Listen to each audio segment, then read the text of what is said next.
Hindi ko alam kung kanino umaawa eh. Kay Tomba o kay Miss Prim. Eh, alam nga naman ikaw sumuna ng kasalanan na hindi mo ginawa. Ano kayo mangyari? Knowing Miss Prim, bibigyan niya lang ng warnings ito. Kaya nga naaabuso yun si Miss Prim eh. Sa totoo lang, mabait siya. Stricta nga lang.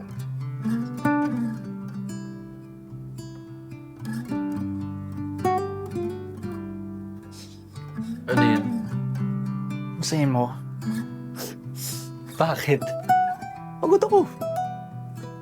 Okay. So, ba't kita mamasahin? Dali na.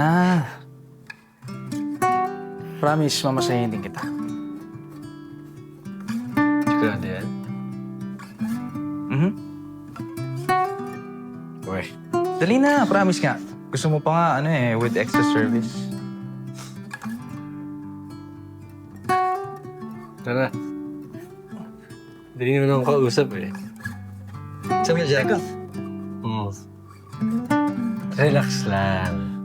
Sa ulo lang kita makasayin. Okay. Sige. Chill, chill.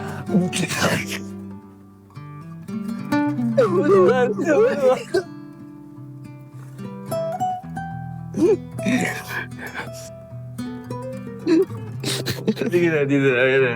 Oh, sige na kita, oh. Bakit ako ganun ka? Saan? Wala. Parang abot ko yung ulo mo. Oh, sige na. Oh, sige na, relax ka na. Okay. Dahan-dahan lang. Okay. Kami na lang muna. Okay, sige.